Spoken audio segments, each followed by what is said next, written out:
back, everybody, to the Salty Talk, God Stories from the Streets with Salty Farm Ministries. And as you see, I've got a new face here with us this week. And so this is Ray Sprague. He is our Vice President. And the God story that we want to share this week is he's an integral part of the God story. And really, he's the one that had the experience of the whole thing. And so we just wanted him to be able to share it with y'all. So before we get started, though, I want to open us up in prayer, and then we'll jump right in. All right. So, dear Heavenly Father, I just thank you for all the ways that you show up for us and just continue to provide and meet needs and just put people in our paths that have the same heart to just love people. And we look beyond the surface, and we just really have a heart to do things different and see things different, just the way that Jesus did. And so, Father, as we're sharing this story today, I just pray that it touches somebody, and that maybe it gives them an encouragement to go out and do things different, love the way that Jesus would love, and just see people differently in their own communities. So, Father, be with us, guide us, direct us, and just let you speak through us. It is in your precious Son, Jesus' name, I pray. Amen. Amen.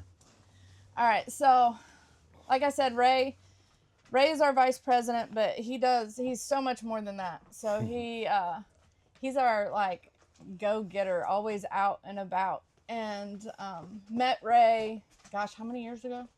This is a little over a year and a half maybe. That's it? Yeah. Oh my gosh, it Yeah. seems like it's been I know it. from the beginning. But met him through our Gulfview church location. And so it's just been an honor to watch his growth in his faith, and just the way that he loves people and how God has used him over the last, I guess, year and a half. Yeah. So I'm just, Ray, I'm just going to give you the floor and let All you right. kind of open up. I guess you and Gizmo. Gizmo's Me going and Gizmo. Gizmo's Yes. going to join. Awesome. So yeah, thank y'all, and welcome to the podcast. Like Rochelle said, I'm Ray Sprague, and I had an opportunity to serve someone out in the streets, and it was it was an extraordinary kind of situation. I got a call from our pastor at Gulfview United Methodist Church on a Sunday morning at 8 o'clock. A lady had called our church and said she had a guy in a wheelchair sitting under her porch that needed help. And she just heard about Gulfview and what we do in the community and with Salty Farms. And so she called us, and I got the call. So I jumped in my truck, ran over to the address where the guy was, and he had been in the hospital for 30 days. He had a viral infection. So he remembered being at the house he lived at, and he went to the bathroom. He woke up, he was in the hospital. So 30 days later, wow. 30 days later, they had to send him on his way. They got that taken care of, but he had a wheelchair because he was so weak for being in the hospital for 30 days, laying around, getting treated, and he had a Foley catheter in as well. And he was in a wheelchair, so they gave him a wheelchair, a little backpack with some food, and a bus ticket. And two visitors in Panama City saw him on 23rd Street and picked him up, got him something to eat for breakfast, and when he arrived at the home he was staying at with these other people, they had left in the middle of the night, and he had nowhere to go. Oh my gosh. And still got this catheter and sitting in a wheelchair. So I went over there, saw that, and I was kind of taken aback. It's one of them things, once you see it, it's hard to unsee. Just Right. seeing this guy, all Right. of maybe 110 pounds, Oh gosh. So I said, all right, well, y'all hang on, let me make a couple of calls. And I got in my truck and called Pastor Brad and gave him the situation. I think he was about as shocked as I was, because this was way beyond anything that we've dealt with. Yeah.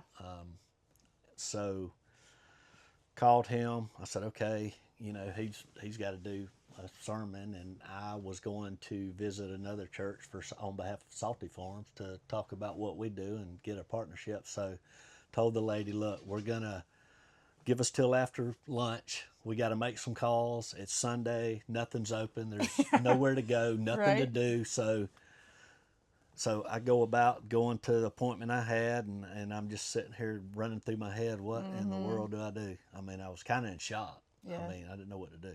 So went to that visiting church, and on my way back, I called folks that we do business with, ARC, Corey.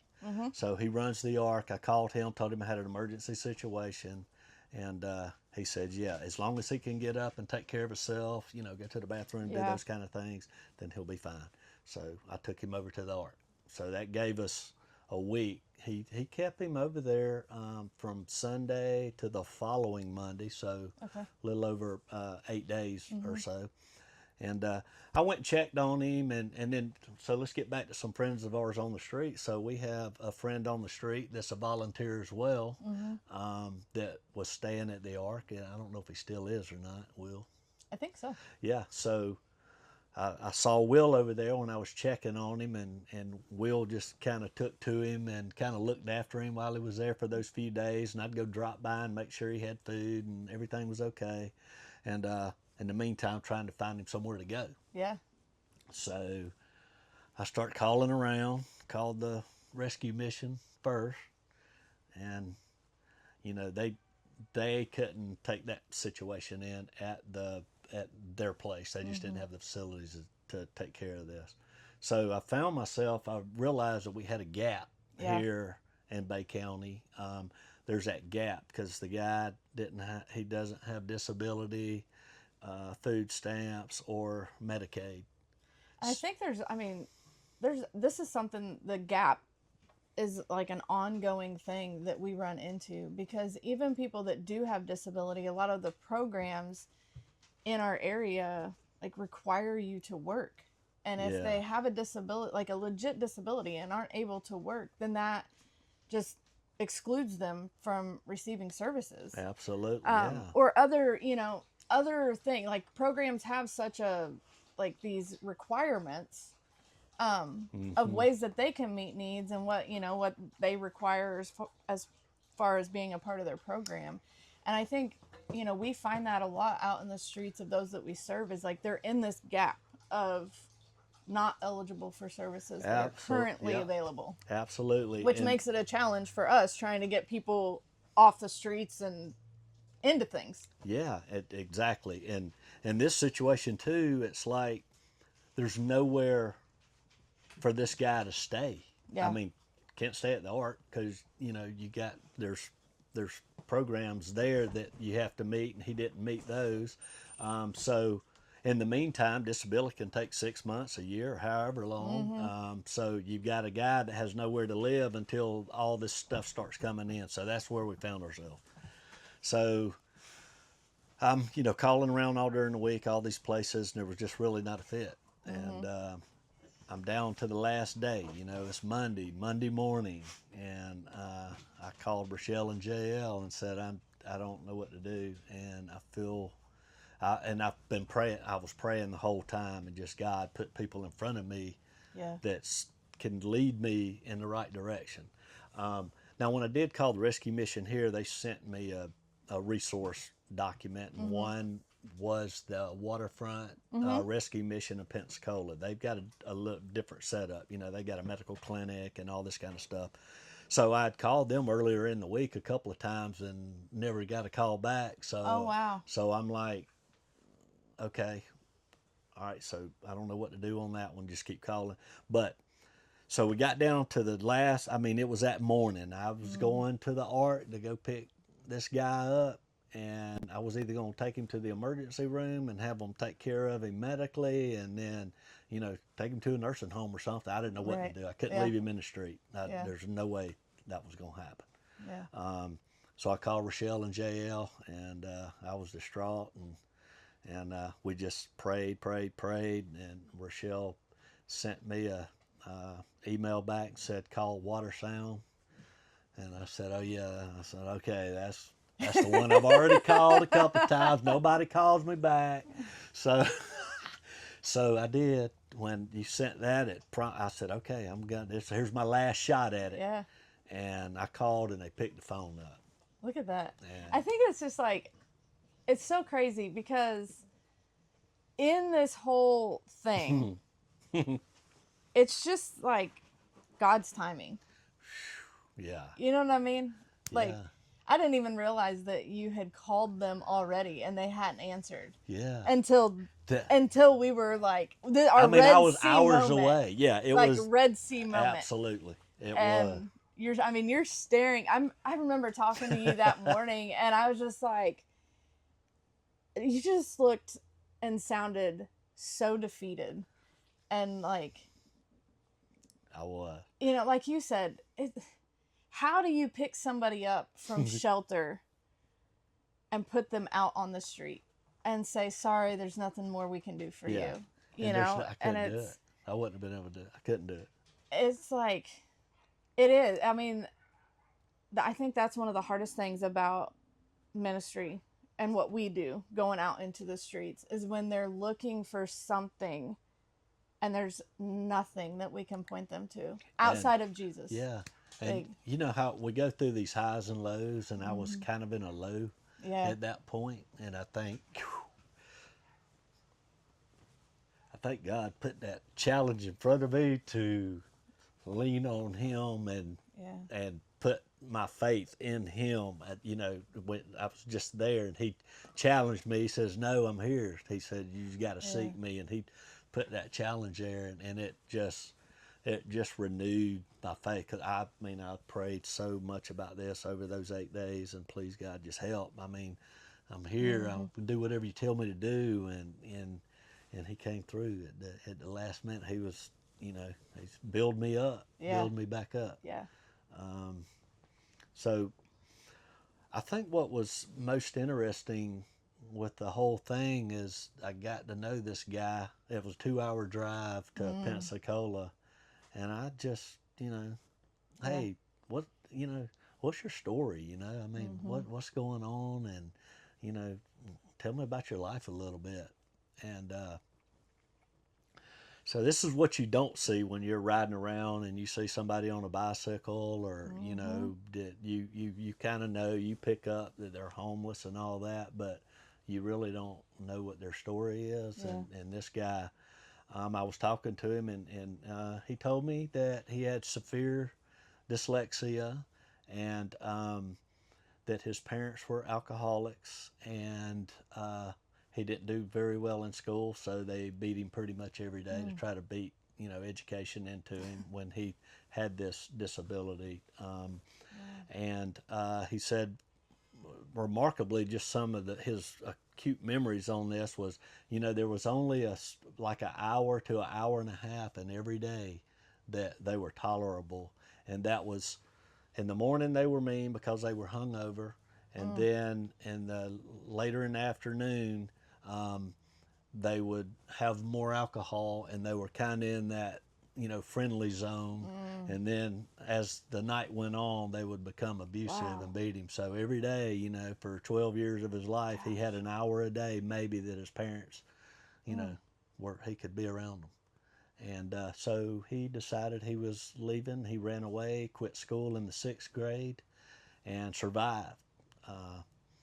Just survived as a kid, doing little odds and end jobs, living in woods, staying at friends, sleeping on couches, doing all that. And then when he got, you know, up in his teen years, 17, 18 years old, he traveled the world through hopping on container ships.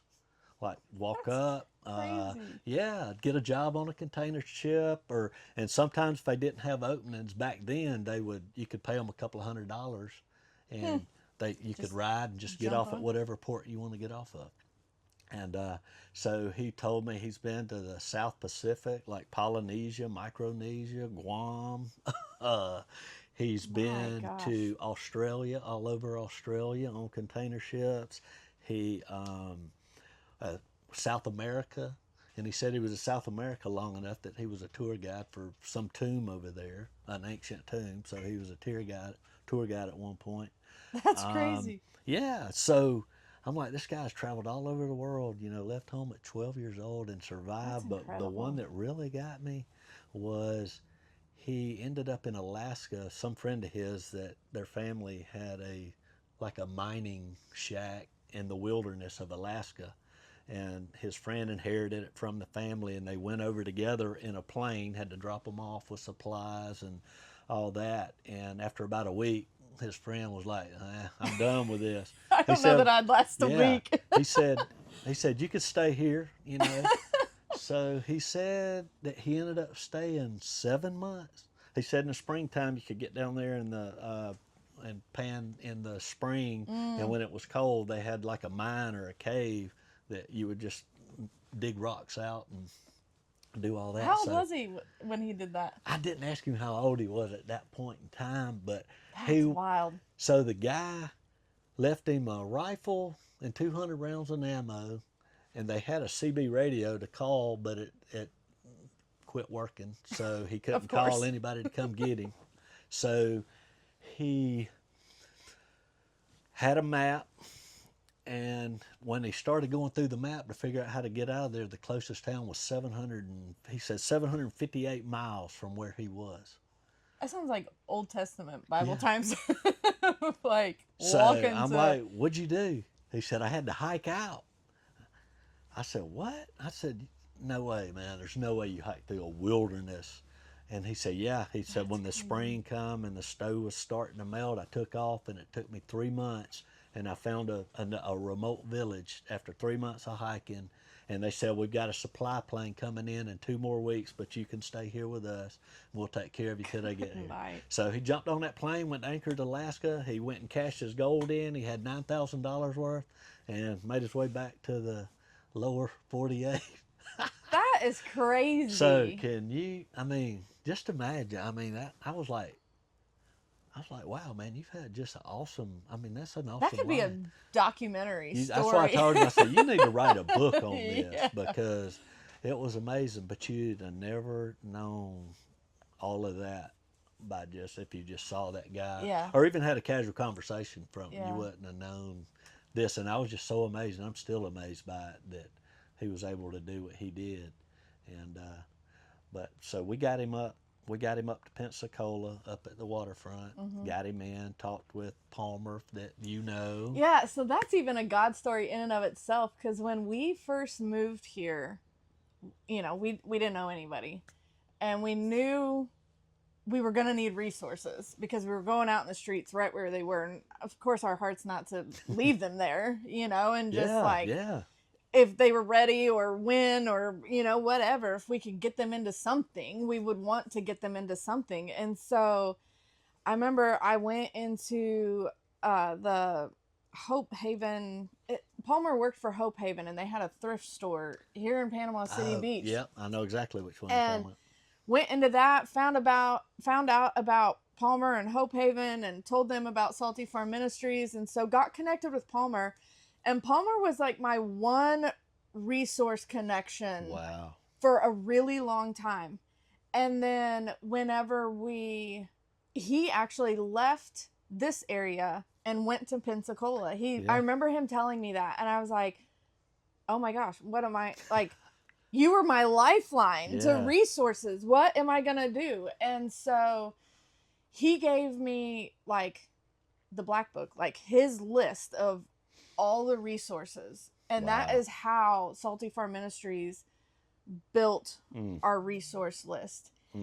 And so he connected us with Jacob through Banyan Treatment Center, who is now like, I mean, he is my on speed dial. Awesome. When we're out in the streets and we've got situations like this, okay, this is who they are, this is what they've got, this is what they need. They have insurance, they don't have insurance, you know, all of this information. And I just shoot Jacob this list of what the needs are, who they are, yada, yada, yada. And then he shoots me back numbers. And then he's working on it on his end. I'm working on it on my end. And we've been able to get people connected to resources that way. Man. So Palmer led me to Jacob. Then Jacob led me to Stephanie with Freedom Life Compass.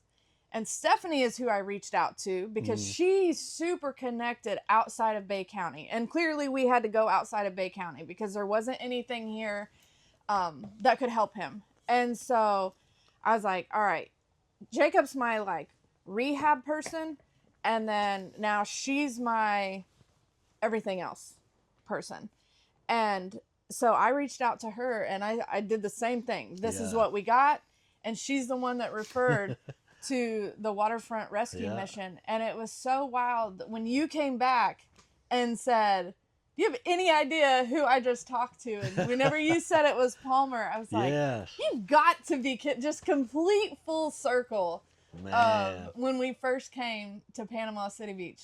So it's crazy because like, this is I think some of the best God stories is these little moments of when God's just weaving things together. Yep. So God knew 3.5 years ago when we got here that someday we were going to need Palmer. Absolutely. And to just make a way. And I'll tell you, Palmer, like you can imagine, I mean, if you were this guy in his shoes, I mean, he just looked like a deer in a headlight. I mean, he was traumatized, and what am I going to do? Nowhere to live. I have nothing. And when we got up there, and we met with Palmer, this guy, and Palmer just told him, he said, look, he said, you're here. We're going to take care of you. And he just told him, he said, just be at peace, relax, and rest. Don't do anything the rest of the day. You just relax. We're going to take care of you. We're not going to throw you on the street. So that was comforting to me as well. Because, I mean, you know, when I went up there and just the surroundings, I mean, it was kind of an eye-opening experience just to And if you think about this kid at 12 years old, like you said, had an hour and a half. Maybe. I mean, I don't think he could even really be at peace in that hour and a half because he knew what was coming. I mean, so he literally lived in survival mode his entire life. And then had to bounce around and figure out with no education, no family, and all of this trauma as basically his backbone. And figure life out and navigate life alone. And how old is he now? He's 60. So from 12. And that's 48 years. 48 years. On his own. With 12 years of trauma. And never had like a job where they took taxes out. It was all just doing odds and end jobs, no education, no anything, but he's survived up until I mean, talk about resiliency. Of just still getting up every day, trying. And just keep trying. And so to go into there and hear the words, just rest, breathe. We're going to take care of you. I mean, do you think he's ever heard those words before in his life? Probably not. Probably not. And he's so appreciative of everything. It's like when he was at the Ark and I was like, hey, I'll go get you some groceries and some food. Here's a microwave and there's a little, dorm refrigerator. I said, what do you need? I'll go get you some food. And he said, no, I'm fine. I said, come on, man. I said, I need to get you some food, some snacks. You might wake up in the middle of the night hungry or something. So his only request was strawberry jelly, a jar of peanut butter, and a loaf of bread. Isn't that, that's just it. Like, that happens over and over and over again. We have friends that literally have nothing. And we ask, what do you need? And they'll tell us, it's okay. Give it to somebody else who needs something more. And I'm like, who else needs something more? Like, you have nothing. Or we give them something and you turn around and before they ever leave the parking lot, they're giving it to somebody else. I'm like, my Lance. And then I know some that they'll get a job, Mm-hmm. but they're still in the streets, Mm-hmm. but they're taking their paycheck and they're Oh, yeah. feeding the other folks. Yeah. I mean, it's just, it's wild. I mean, it's an awesome, rewarding experience. Yeah. To be working with salty farms, I can tell you that. So, man, this is like, I love this story. Yeah. But what was the, like, I mean, we know, well, we hope to know the impact that it had on this gentleman, and just the ability to have a moment to get out of survival mode, which we talk about that a lot with our team, is just how they're in survival mode. And I think there's this, there's this misconception in our country. Somebody actually sent me a video yesterday about how Finland literally eradicated homelessness because they didn't make housing a, what was the word that they used? Didn't make it like a reward. They made it a right. And, so often, like even in the video, it showed like if you get an education, if you get a job, if you stay sober, if you do, like, check all of these boxes, then you deserve a house, versus just it being a basic right. Yeah. And, that's one thing that we talk about a lot with Salty Farm Ministries, is doing things different, of not looking at, okay, you got to check all these boxes before you receive services, but let us get you what you need first, so that you can accomplish all these other things. Yep. Because especially for this guy who's not completed an education, and not because of any fault of his own, all of these things are just stacked against him, but yet we want to punish him because at the age of 12, he decided he literally couldn't take this life anymore. Yeah. And and so he's paying for it for the rest of his life. I know. It's like, how do we justify that in this country? Phew, I know. And so, our heart as a ministry is just always to do it different.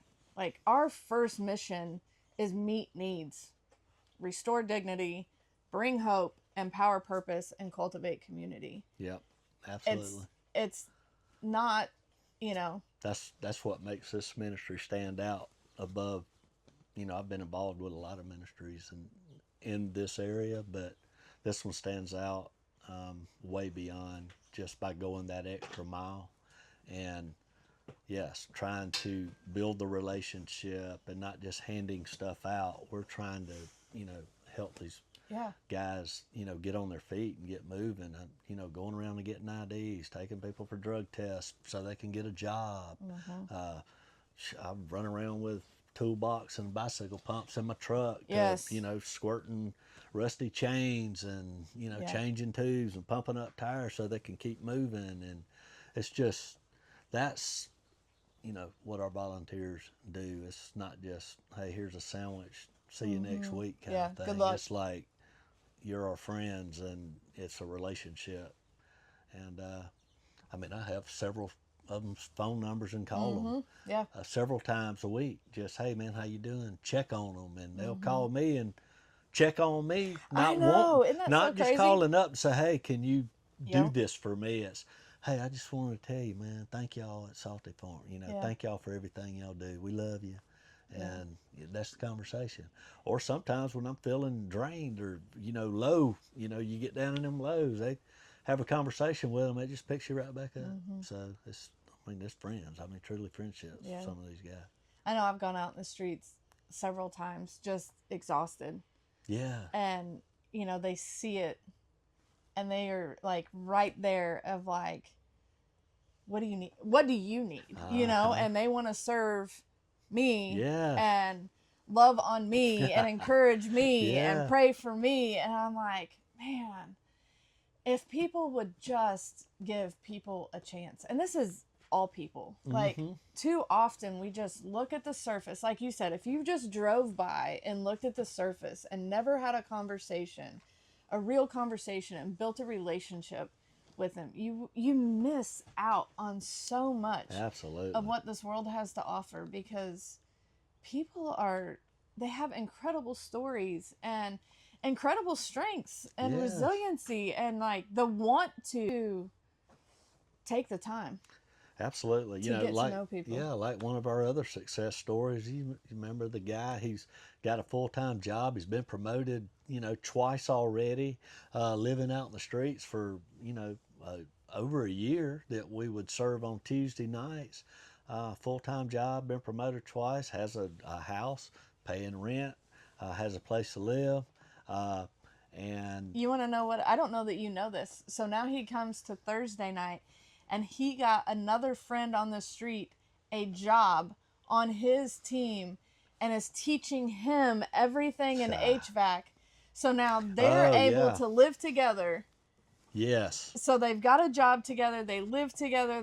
They share. It's like, yeah. And he actually just said last Thursday, I don't come for the food because I have a job. I come for the word that you guys bring and for the love That's right. that I feel when I'm here. That's like, right. I don't want to not see my family. Yeah. Yeah. And it's like. So, yeah, that was awesome. God, and then we got the other one that he's got the full-time job. He's got a place to live, at least in the house. Some guy helped him out with that. And this guy was out on the streets for a long time, and he was a graduate of Auburn University, marketing degree, on the men's golf team. And you never know that unless you sit down and take the time to treat them with dignity and respect and, call them by name and have a true, conversation with them. It's amazing what you'll come And I think it also opens our eyes that, homelessness is not a one size fits all or not, there's not a one lane into homelessness. It's not just because you were an addict or just because of this there are professionals. Absolutely. That laborers, workers, hard workers, veterans, and it's like you would never know how somebody got to the street if you didn't sit down and have a conversation with them. Yeah. And it will blow your mind when you do. And it humbles you really quickly because you realize it could happen to me. It could happen to any one of us at any given time. And, it just changes your heart and it changes your perspective. Yeah. And, that's one thing I think that's happened in this community is by people coming out into the streets with us and really getting to know people, we're starting to change perspectives. Yeah. And that's only because of God. Like God is Oh, yeah. softening hearts and giving the opportunities and connecting people and spreading the awareness of doing things differently. And I just hope it continues to spread like a wildfire all over the country. Me too. Because people need people to see them and love them. That's right. Well, Ray, thank you so much. Yeah, thank you for inviting me. For sharing this story. And I think too, the God story of the outcome for this man, but also, like you said, the building of your faith in the process. Yeah. Of just full reliance, and realizing that like we need God to help us. Yes, we do. And when we're at those Red Sea moments, God's there. Yeah, and He's faithful. Yeah, and I almost forgot. Palmer asked the guy. He said, "Do you believe in God?" He said, "Yeah," but being dyslexic and no education, he really can't read or write. Because I asked him, "Give me a list of groceries." He says, "Well, I can't write that good, or I can't read." Yeah. So he's having to hear about God through other people and other witnesses and all that.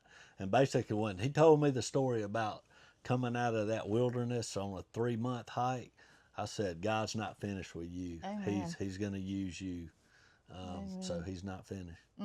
So can't wait to see how God just continue to orchestrate this story. I know it.